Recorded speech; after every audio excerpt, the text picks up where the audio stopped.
To start off with a quote from the World Bank, macroeconomics connects together the countless policies, resources, and technologies that make economic development happen.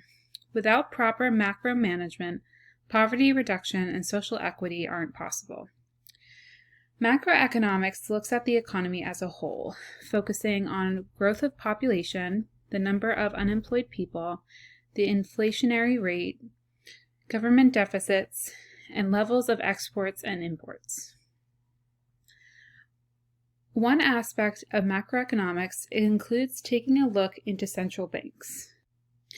A central bank is an organization responsible for conducting monetary policy and ensuring that a nation's financial system operates smoothly. When making decisions about money supply, what is the role of the central bank? It decides whether to raise or lower interest rates to influence macroeconomic policy, whose goal is low unemployment and low inflation.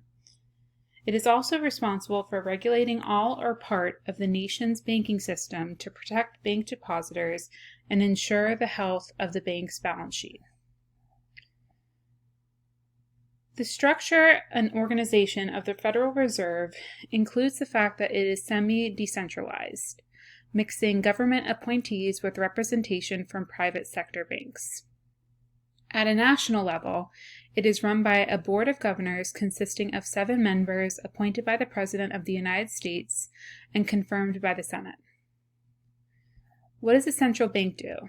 The 3 important functions of the central bank, as well as the Fed, include to conduct monetary policy, to promote stability of the financial system, and to provide banking services to commercial banks and other depository institutions, and to provide banking services to the federal government. All commercial banks have an account at the Fed where they deposit reserves. The Fed also ensures that enough currency and coins are circulating through the financial system to meet public demands, increasing the amount of currency in banks during Christmas and lowering it afterwards. The Fed is responsible for assuring that banks are in compliance with a wide variety of consumer protection laws. For example, banks are forbidden from discriminating on the basis of age, race, sex, or marital status. How does the central bank execute monetary policy? A central bank has 3 traditional tools to implement monetary policy in the economy.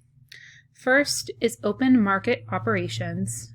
Second is changing reserve requirements, and third is changing the discount rate. Open market operations is the central bank selling or buying treasury bonds to influence the quantity of money and the level of interest rates.